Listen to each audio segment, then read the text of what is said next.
Quantos quer sentar? Diga para ela: Deus te trouxe aqui por um propósito. Quem sabe esta é a noite do teu milagre. Creia, basta somente crer. Amém? Você crê nisso? Então assente nos vossos lugares por um instante. Nós somos gratos a Deus pela oportunidade de poder estar na casa do Pai mais uma vez, nesta quinta-feira abençoada, depois de um feriado aí, todos puderam aproveitar, descansar, e nós estamos hoje crendo que Deus vai falar conosco de uma forma poderosa. Eu creio que Deus te trouxe aqui não é à toa, não é em vão. Nós estamos em uma campanha de milagres, onde cremos que Deus tem feito milagres. São vários e vários testemunhos de milagres. São pessoas nos procurando quase que todo culto, dizendo: pastor, eu recebi um milagre, eu recebi algo de Deus, eu recebi algo poderoso da parte do Senhor. E às vezes eu falo assim: irmão, por que você não vai lá na frente contar então, irmão? E vão falar: que eu tenho vergonha, pastor, eu tenho vergonha. Deixa eu te dizer uma coisa: você não precisa ter vergonha de milagre não, sabe por quê? Porque quando Deus te der um milagre maior que você está esperando na sua vida, e você quiser sair anunciando, aí você vai falar: mas é a primeira vez que eu vejo milagre. Você vai dizer: não, mas essa já é a segunda, terceira, mas você nunca falou. É porque você não testifica daquilo que Deus tem feito. Nós precisamos aprender a testificar do amor de Deus nas nossas vidas. Vira uma pessoa que está do seu lado e diga assim: olha, você é um milagre. Mais do que tudo, por estar aqui na presença de Deus. Amém? Quantas vezes nós não entendemos o trabalhar e como Deus tem feito as coisas em nossas vidas, mas eu tenho certeza que Deus te trouxe aqui para algo grande. Eu não vou abrir a oportunidade agora, mas eu quero que você me procure para compartilhar daquilo que Deus tem feito na sua vida, compartilhar do amor de Deus através do que Ele tem beneficiado a você. E às vezes a gente pensa assim: pastor, mas o milagre é tão pequeno. Se milagre pequeno fosse problema, Deus não teria colocado na Bíblia o milagre da sogra de Pedro. Ela estava com uma febre. Febre, pastor, todo mundo tem febre. Mas Jesus, o Evangelho fez questão de colocar lá, o evangelista fez questão de colocar lá através do Espírito Santo, de que foi um milagre operado por Deus, porque Deus que levanta Lázaro da sepultura é o mesmo Deus que cura a sua febre. O Deus que salva, que cura, que batiza, é o mesmo Deus que opera o que você não pode fazer. A Bíblia diz em Lucas 1:37: nada é impossível para Deus. Será que você pode repetir isso comigo? Nada é impossível para Deus. Agora diga para você mesmo: nada é impossível para Deus. Se existe ainda alguma impossibilidade, e perto de Deus nós não temos, mas se existe alguma, traga aqui na frente os seus documentos, suas chaves, a foto de alguém que está aí precisando de um milagre, e Deus vai fazer o milagre. Não é o ato de trazer, não existe misticismo nisso, existe o ato de fé. A fé é colocada em ação. E a Bíblia diz que a nossa fé em ação pode muitas coisas. A Bíblia diz que a oração do justo pode muito em seus. E nós estaremos orando aqui no final. Vários justos estarão orando aqui no final, pedindo a Deus milagre neste lugar. Amém? Amém? Amém? Nesse momento nós vamos estar ouvindo a palavra de Deus. Quero convidar aqui na frente, nós estamos nos despedindo dele gradativamente, né? Quero convidar aqui na frente o pastor Miro, pastor Adoniran Micalichi da Silva, que vai estar ministrando nessa noite aos nossos corações. Ele que em 2 semanas estará retornando para morar, residir nos Estados Unidos, vai deixar bastante saudade, e é por isso que nós estamos sugando ele bastante nesses últimos dias, para ouvir o que Deus tem falado aos nossos corações. Obrigado, pastor Luziel, pelo carinho de sempre dessa igreja amada. Paz do Senhor, irmãos. Amém. Você veio preparado para ouvir o que o Senhor quer falar para você? Amém. Eu também vim, então eu sei que Ele não vai nos desapontar. O Senhor jamais nos deixa voltar da mesma maneira. Queria que você nesse momento abrisse a palavra do Senhor em Marcos, no capítulo número 4.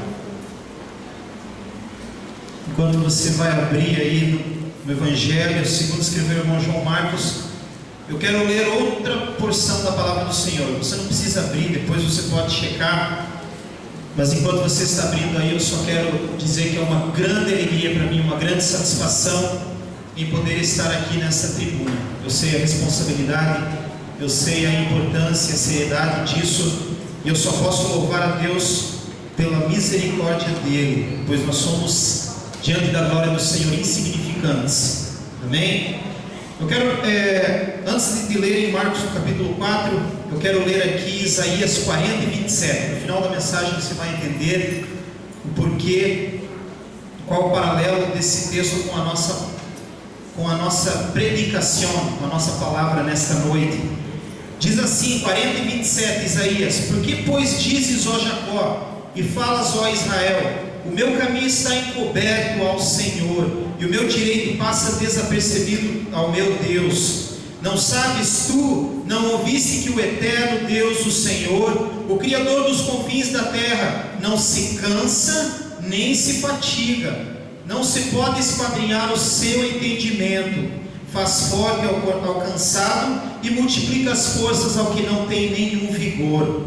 Os jovens se cansam e se fatigam, e os moços de exaustos caem, mas os que esperam no Senhor renovam as suas forças, sobem com asas como águias, correm e não se cansam, caminham e não se fatigam.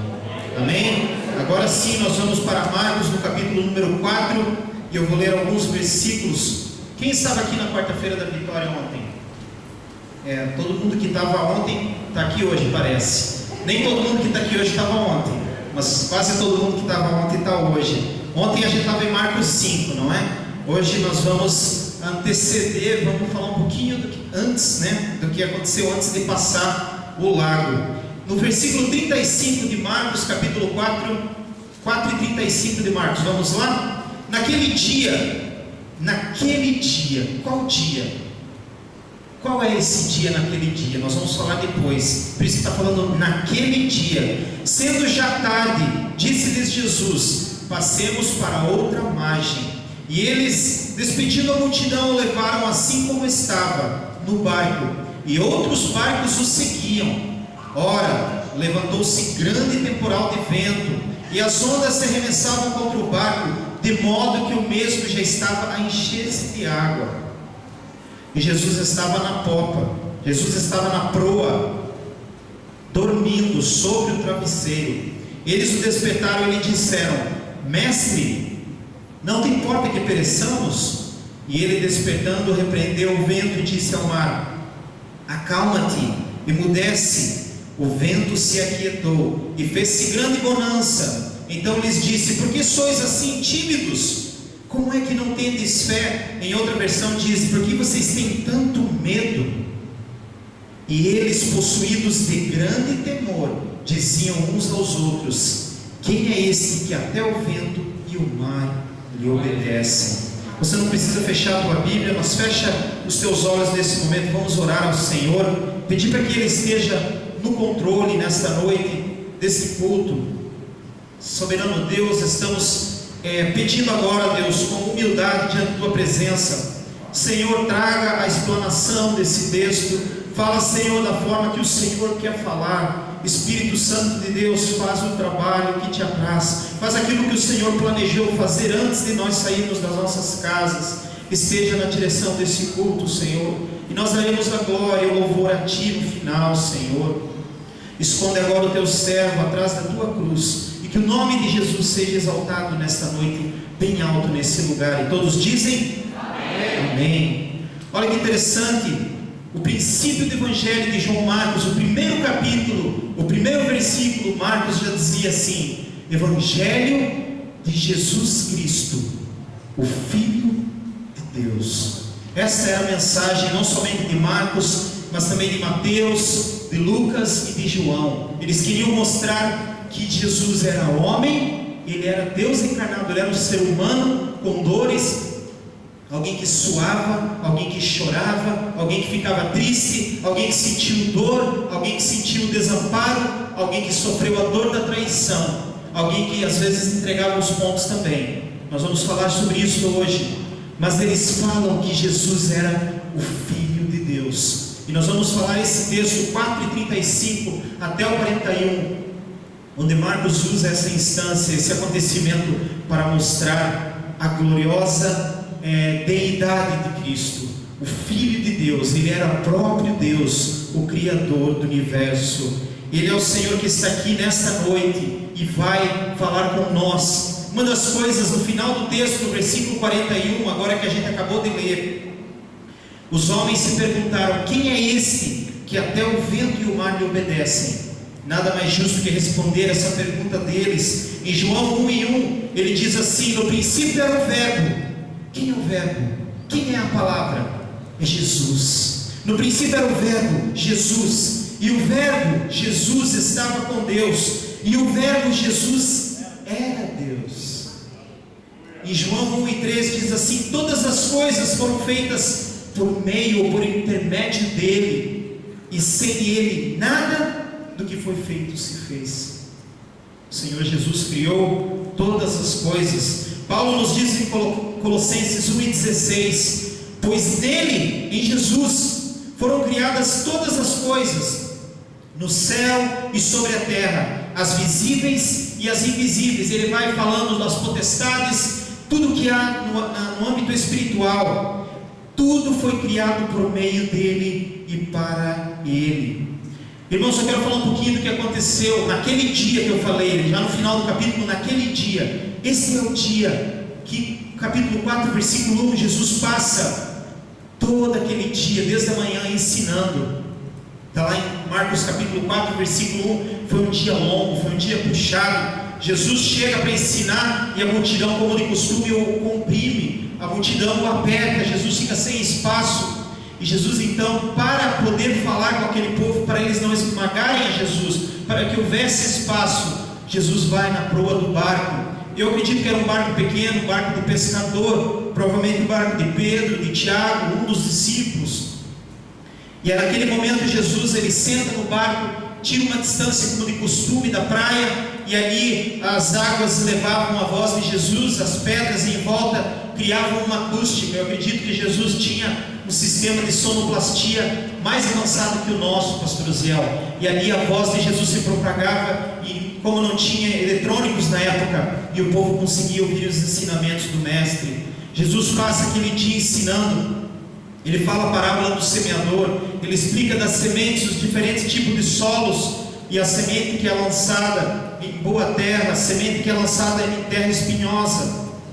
Após todo mundo sai dali, só está os 12 na continuação do texto, Jesus explica, e ele diz assim: eu dei parábolas para que aqueles que têm o coração aberto entendam, mas aqueles que não querem entender, não vão conseguir entender. Por isso que a palavra do Senhor diz: aquele que crê, será dado muito mais. Aquele que tem um pouco, não é? Vai ser tirado, mas aquele que tem muito, mais será dado. Jesus se refere àquele que crê e abre o coração, vai receber mais. E ali Jesus explica só para os discípulos o que significa aquelas parábolas.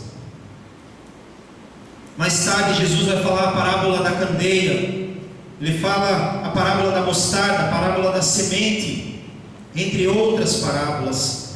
E eu queria agora falar um pouquinho sobre o mar da Galileia. Você sempre ouviu falar do mar da Galileia. Hoje ele é conhecido como o mar, o lago de Genezaré, e em hebraico Yam Kineret, deve ser assim que fala. Hoje ele faz divisa esse lago com Israel, Jordânia e Cisjordânia. Você esteve lá, Alessandro? Deve ser maravilhoso, não é? Irmãos, esse lago, ele está numa localização muito baixa, uma bacia muito baixa de água. E ele é um lago tem 21 quilômetros de comprimento, em torno de 13 quilômetros de largura. Ele, a média, é 25 metros de fundura, de profundidade, e em alguns lugares mais fundos chega a 43 metros.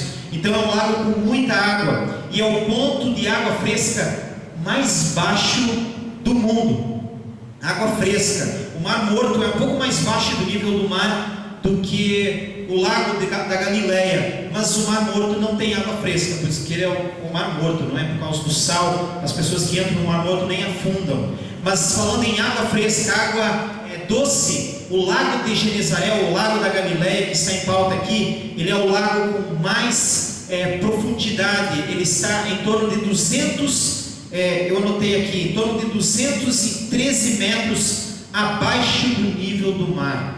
Então vocês imaginam um lugar provavelmente cercado por montanhas, várias montanhas que rodeiam esse lugar, e por isso que a água do mar não chega até ele. Ele é fluído pelo Jordão, que vem de um lado da montanha, as nuvens, puxa a água do Jordão e desce pela colina aquela água. Então ele é abastecido pela água do Rio Jordão de um lado, e ele desemboca no próprio Rio Jordão do outro lado. Ele está em torno de 50 quilômetros longe do mar Mediterrâneo, mas ele não tem acesso com o mar. E devido à localização e por causa das montanhas em volta, existem alguns fenômenos que ocorrem neste mar da Galileia. Um dos fenômenos muito grande que acontece ali, pela sua estrutura, ele é um mar muito estudado, um lago muito estudado, que muitas algas se formam nesse lugar, e por causa do alto índice de algas, há muitos peixes. Em 1896, um barco pesqueiro pegou 4 toneladas, em torno de 4 toneladas de peixe nesse lago. E não somente ele abastece os pescadores da região até hoje, mas hoje Israel, metade da água potável de Israel vem do mar da Galileia. Então vocês conseguem ver a riqueza desse lugar. Então, por mais que a gente fale mar, ele é considerado um mar, mas ele é um lago, ele não tem acesso com nenhuma outra vertente. Mas o que acontece no verão, todos os dias do verão, entre meio-dia e 6 horas da tarde, o vento bate naquele lugar. Então há uma tempestade que é prevista todos os dias, entre meio-dia e 6 da tarde, no período quente, na época mais quente do ano. Só que no inverno, na época mais fria, principalmente entre novembro e abril, o ar gelado vem do Monte Hermon, dos montes mais altos, e encontra o ar quente que está lá embaixo e gera uma grande tempestade. E é o tipo de coisa que não tem como se prever. Há casos de pessoas que vão visitar, pega o barquinho, entra ali, muitos turistas vão para a Terra Santa, para Israel, para estudar ali, e no meio do caminho eles têm que ir rapidamente voltar, porque do nada o vento aparece, começa a agitar aquele lugar e se torna uma grande tempestade. Irmãos, as tempestades lá são grandes. O mar ele chega às vezes a jogar em torno de 30 metros de água, com a força do vento na terra. E dizem, eu estava estudando, 2 metros a 3 metros e meio, mais ou menos, talvez até esse teto aqui, 3 metros e meio. Imagine você está num barquinho pesqueiro, o barco que Jesus estava, devia caber umas 15 pessoas, mais barcos em volta, não é? E de repente aquela tempestade ataca. E hoje uma coisa eu queria falar para você.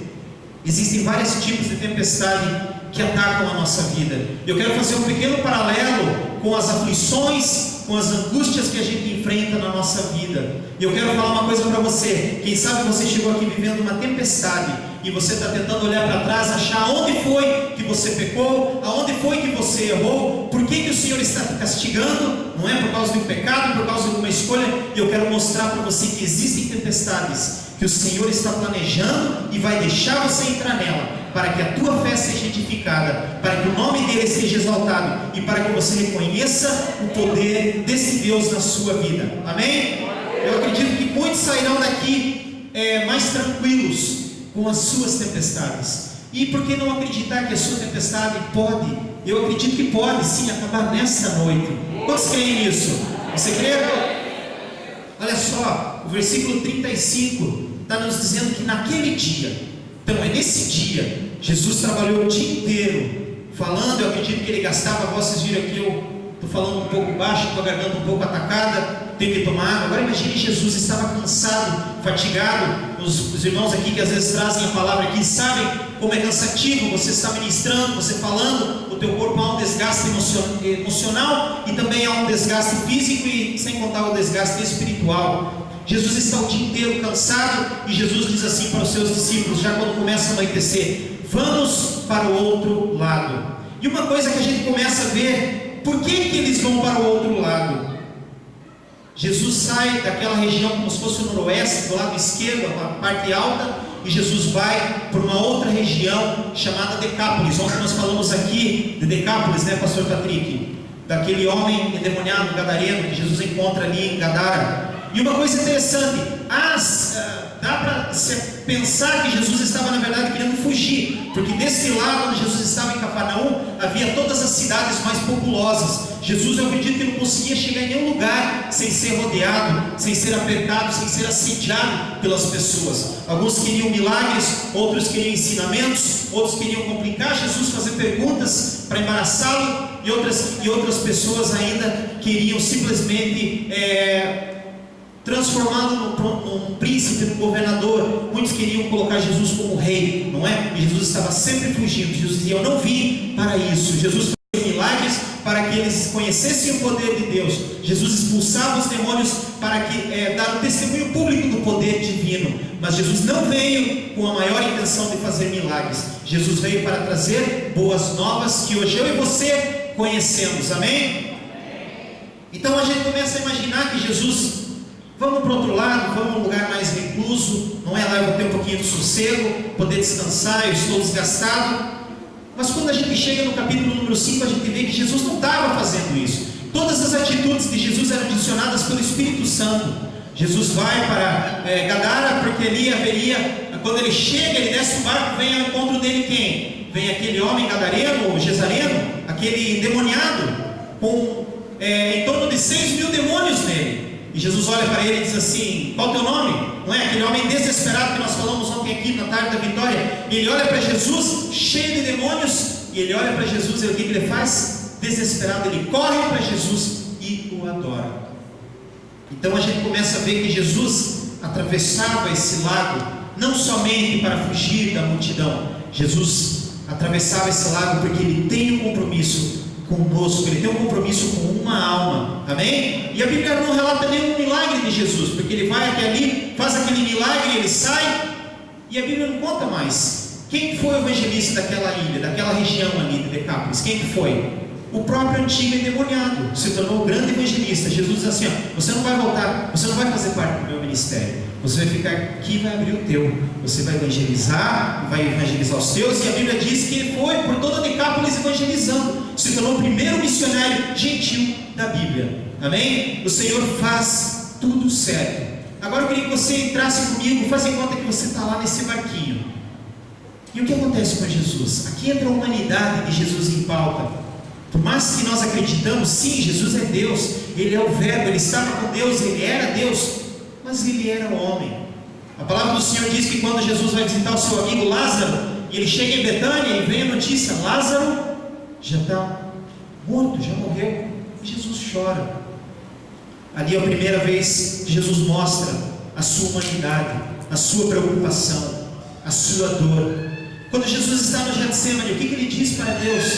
Ele diz: Pai, se possível, passa de mim esse cálice, todavia não seja feita a minha vontade, mas a tua. Jesus, como humano, ali não estava mais suportando, porque o peso do pecado, a gente vê a crucificação, a gente assiste aqueles filmes que mostram a dor de Jesus na cruz, mas a gente não consegue imaginar que Jesus já tinha passado uma dor muito pior do que aquela, que era a dor de poder carregar todo o nosso pecado. Alguém que era santo, que nunca tinha pecado nem pensamento, naquele momento se torna pecado por mim e por você. E eu acredito que a dor de Jesus, o corpo dele, a parte física e humana de Jesus não aguenta mais naquele momento. E Jesus mostra para mim e para você que não é vergonhoso você às vezes dizer: eu não aguento mais, Senhor, não dá mais.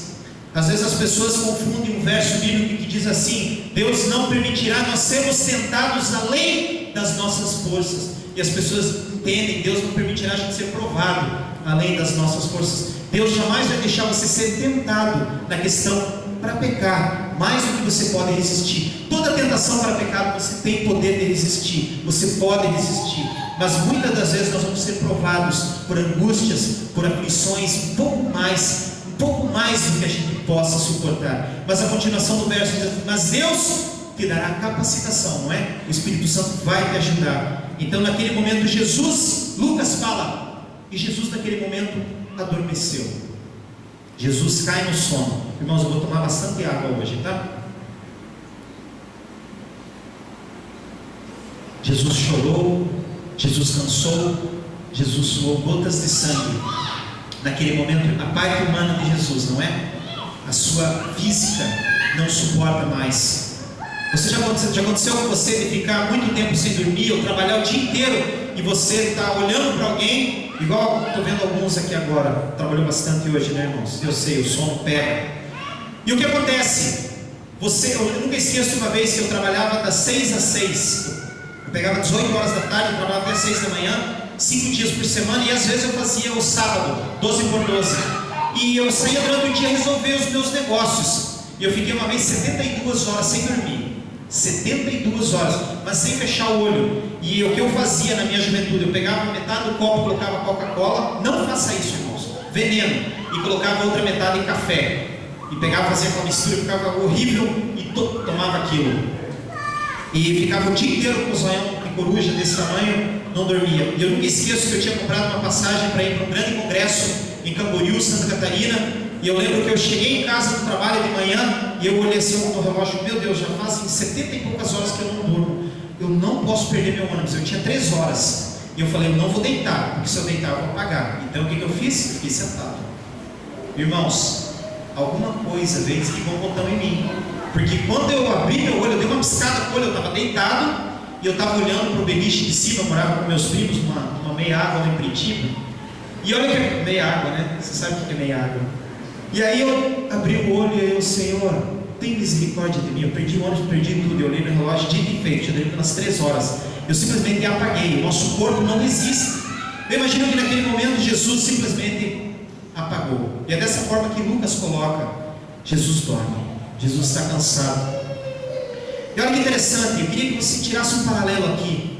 Jesus estava, o texto fala, e se a Bíblia diz, tem alguma finalidade. Jesus estava na popa. Na popa quer dizer na frente. Tinha uma espécie de travesseiro ali, um lugar emborrachado, macio, onde o pescador às vezes descansava. E Jesus estava na ponta. Uma coisa que eu queria que você entendesse aqui nessa noite, a Bíblia conta de um profeta que fugiu da palavra do Senhor. Deus manda ele ir para uma cidade chamada Nínive, e ele vai para onde?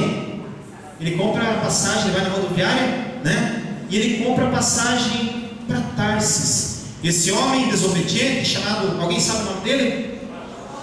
Jonas. Esse homem, ele corre para o porão se esconder. Sabe uma coisa, eu queria que você entendesse: o Senhor Jesus, ele não vai para o porão. O Senhor Jesus, ele sempre está na ponta, ele sempre está na frente, ele é o cabeça da igreja.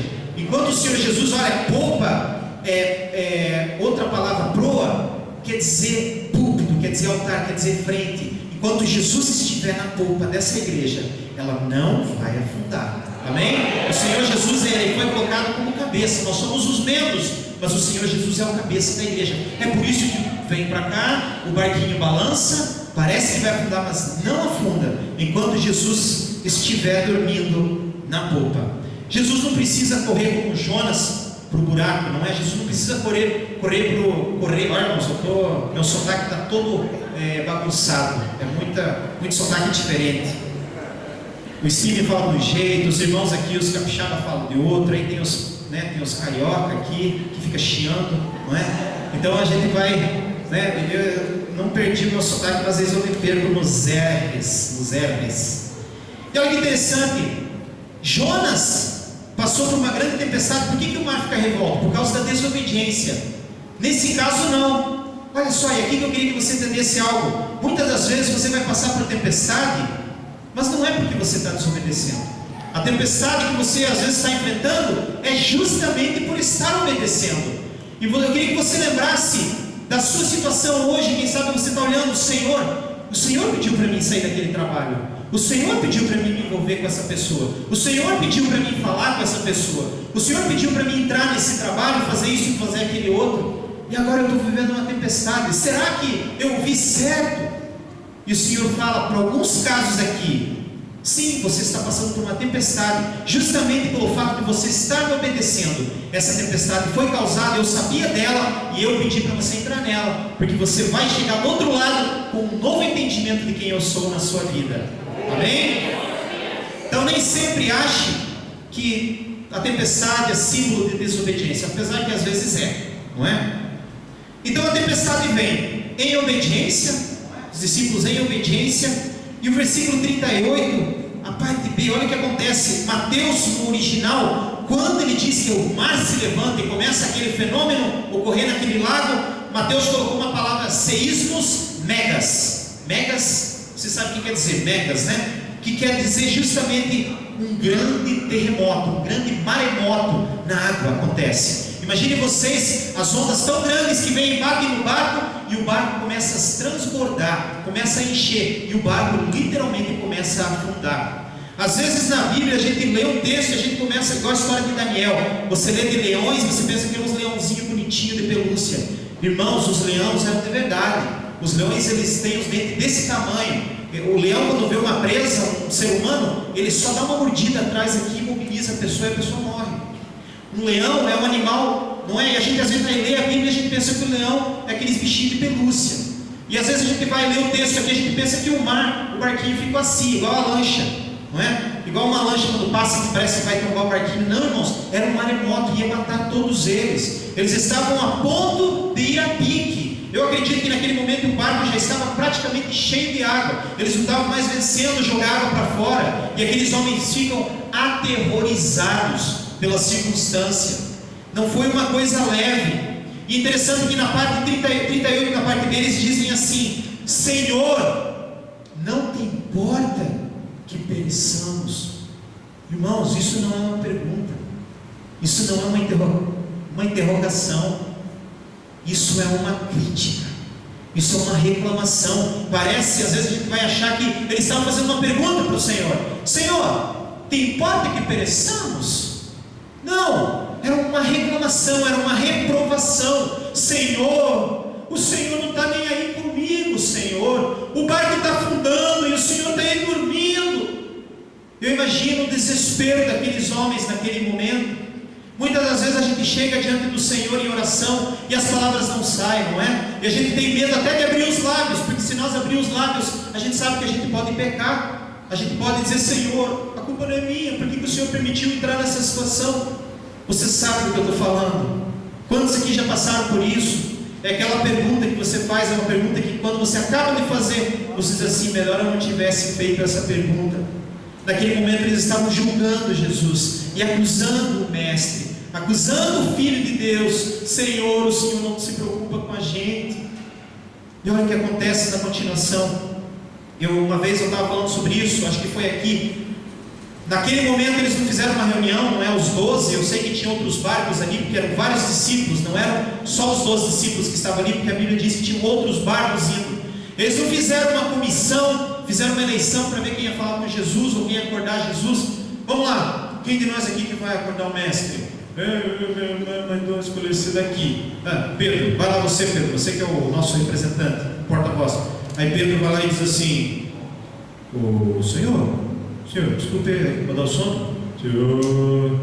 Senhor, acorda. Não foi de uma maneira polida, educada. A Bíblia diz, Mateus fala que eles gritavam: Mestre, por favor nos socorra. E Lucas fala: comandante. Olha, são várias palavras que eles falam para Jesus. Outro diz, Marcos diz Rabi, não é? Mestre, como está aqui no texto. Um fala de um jeito, outro fala de outro. Será que é uma dissonância entre os evangelhos aqui? Há uma diferença? Será que eles estão tendo um argumento? Um está discordando do outro? Não, irmãos. Naquele momento eu acredito que foi um pandemônio. Eu acredito que foi nome de tudo que é lado. Jesus, o Mestre, o Rabi, o Salvador. Tem até comandante aqui. Se não me engano, Mateus retrata que alguém chegou a chamar Jesus de professor, outro chamou de mestre, comandante, e uns falavam, Mateus diz que também diziam Senhor.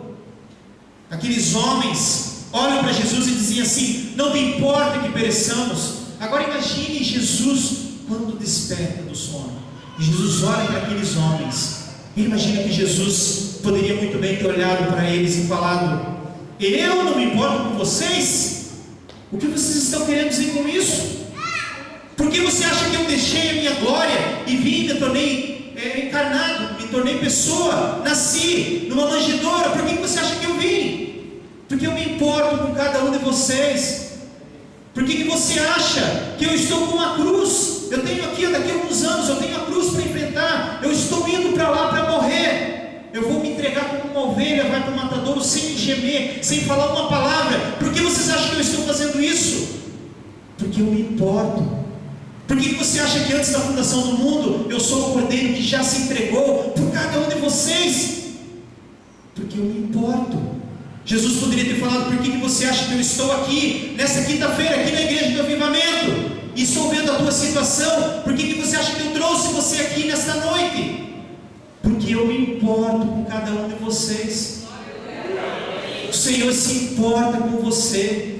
Aquela segunda canção que foi cantada aqui hoje, Ele não desiste de nós. Já parou para pensar nisso? O Senhor não desiste de nenhum de nós. Se o Senhor tivesse entregado-nos, se o Senhor tivesse deixado, Pedro, quando chega para Jesus, diz assim: Senhor, eu estou pronto para ganhar o mundo inteiro. Mas Jesus diz assim: Pedro, Satanás já pediu para se andar com você. Eu tive que ir lá e pagar, rasgar tua promissória. Eu tive que interceder por você. Satanás ia arrebentar com você, Pedro. Ele já tinha direito, por causa desse teu orgulho, Pedro. E quando você se converter, Pedro, imagine o coração de Pedro, pastor Patrick. Imagine, pastor Zéu, Pedro, 3 anos e meio andando com Jesus. Ele já é um dos 3 mais chegados. E naquele momento, Jesus, antes da despedida, na última noite, Ele olha bem no olho do Pedro e diz assim: Pedro, quando você se converter, Pedro, você vai ajudar os teus irmãos. Que decepção! O Senhor poderia ter falado: sabe por que eu tenho cuidado de vocês? Sabe por que eu tenho andado com vocês? Eu tenho curado, eu tenho feito milagres porque eu me importo. Mas o Senhor Jesus, Ele não faz nada disso. Ele simplesmente olha para o mar, Ele olha para aquelas ondas. Eu imagino os discípulos olhando. A gente já viu, nesse momento Jesus já tinha ressuscitado o filho da viúva de Naim. Nesse momento Jesus já tinha curado o servo do centurião lá de Cafarnaum, aquele que se prostrou diante de Jesus e disse: Senhor, eu não sou digno que o Senhor pise lá embaixo do meu telhado. Senhor, diga uma palavra apenas e o meu servo será curado. Esses homens já tinham presenciado isso. Eles já tinham visto Jesus tocar no leproso, quando ninguém podia chegar perto, e quando tocasse no leproso era contagioso. E Jesus toca na lepra e diz assim: eu sou mais forte do que a lepra. Mas eu acredito que naquele momento eles estavam, eu imagino, será que Ele vai fazer alguma coisa com o mar? Será que Ele tem condições de... Esse fenômeno agora não é só a morte, não é só uma doença, não é só uma lepra, agora é a própria natureza. E a gente sabe que Ele tem alguma conexão com Deus, alguma coisa Ele tem com Deus. Irmãos, interessante que não eram todos os discípulos que estavam ali boas sementes que tinham produzido frutos. Judas Iscariotes estava ali, não tinha se convertido ainda. Havia muitos dos discípulos que estavam ali, que no próximo texto, em João 6,66, fala que muitos daqueles vão o abandonar ainda.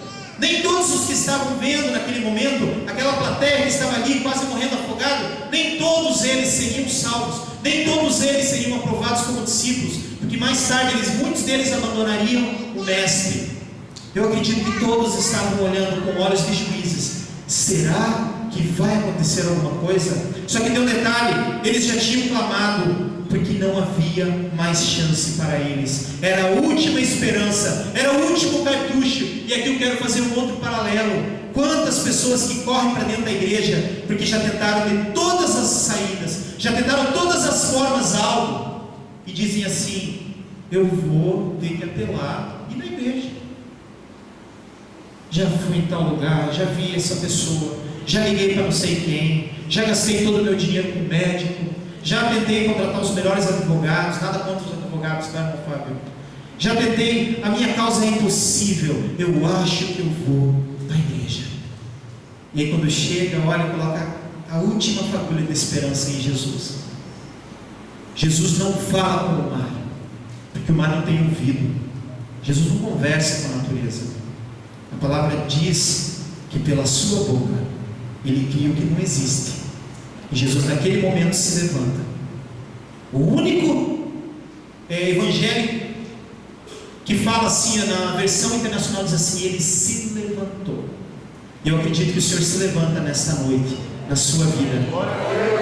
Jesus se levanta e diz assim: Siopa, pefinoso. Sabe o que isso quer dizer? Acalma-te, acalma-te, tempestade, mar, emudeça. E naquele momento não foi gradativo, uma onda foi acalmando, depois a outra. Naquele momento acabou o barulho, acabou tudo. Eu queria que você imaginasse a reação desses homens, todos olhando para aquela cena. Interessante que há a calmaria antes da tempestade. A gente falou aqui. Depois existe uma calmaria durante a tempestade. O mar está acabando com tudo, está quebrando o barco, está afundando tudo, e Jesus está o quê? Está dormindo. Sabe o que Jesus está ensinando? A calmaria antes da tempestade é tranquila, não é? A gente está vindo para a igreja, animado, aí liga para o pastor Uziel, estou aqui, sou novo na igreja, conta comigo, estamos aqui para o que der e vier, o que precisar estamos aí, e os anjos estão olhando.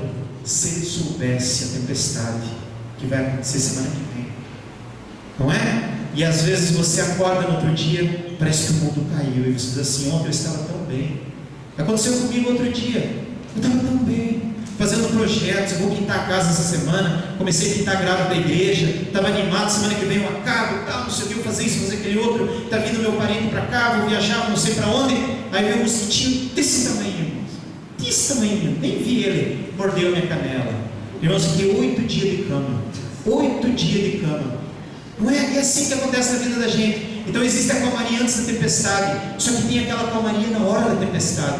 Jesus estava ensinando para mim e para você: se eu estiver no teu barquinho, pode estar acontecendo um furacão, na escala Richter lá, escala, se acerta a escala Richter, que fala, pode estar 7.7 o terremoto, mas se eu estiver dormindo no barquinho, não se preocupe. Sabe por quê? Porque Jesus ali estava dormindo, mas o coração dele estava velando para aqueles discípulos. Sabia disso? Tem uma canção antiga que diz assim: elevo os meus olhos para os montes, de onde me virá o socorro. O meu socorro vem do Senhor, que fez o céu e a terra. Não deixará vacilar o teu pé, aquele que te guarda não tosquenejará. Eis que não tosquenejará, nem dormirá o guarda de Israel. O guarda de Israel, ele não dorme.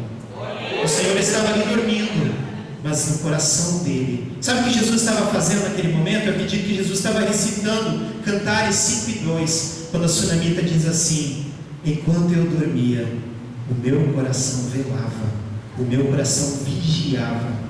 Jesus, ele está no controle de cada situação. Às vezes você olha para o Senhor e diz assim: Senhor, acorda, Senhor, levanta, Senhor, e o Senhor está olhando para você. Eu quero ver até onde vai a tua fé.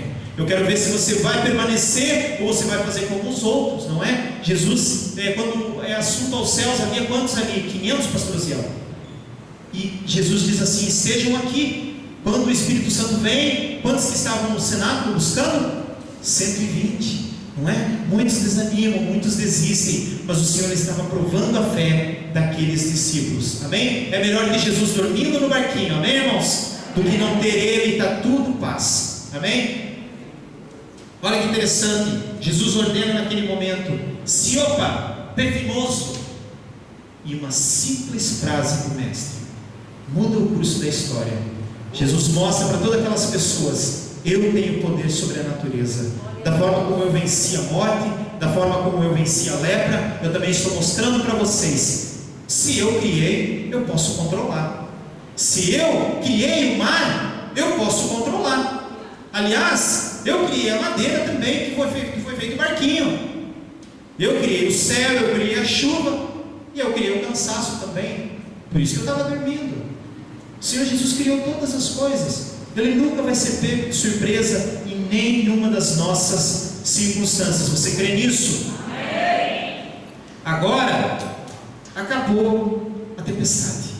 Aí vem a calmaria após a tempestade. E aí o que acontece no versículo 41?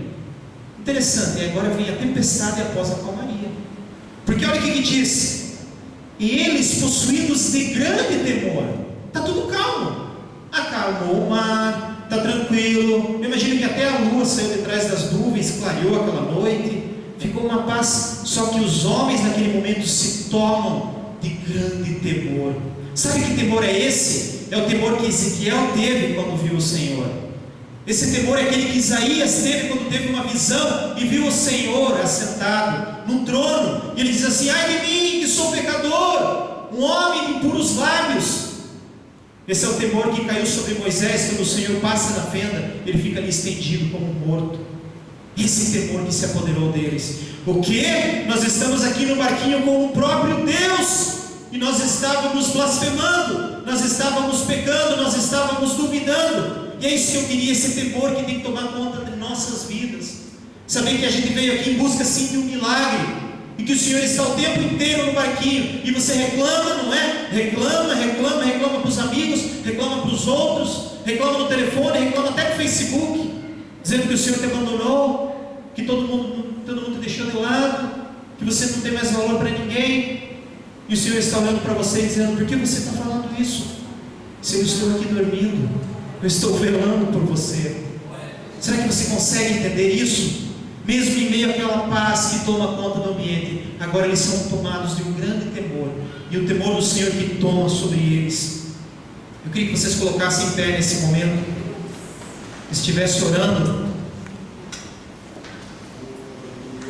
A bonança, depois a tempestade, aí agora Jesus provoca uma tempestade no coração deles, e eles ficam olhando um para os outros, perdidos. O louvor pode vir se quiser, curiosos, e eles dizem entre eles: quem é este que o vento e o mar lhe obedecem?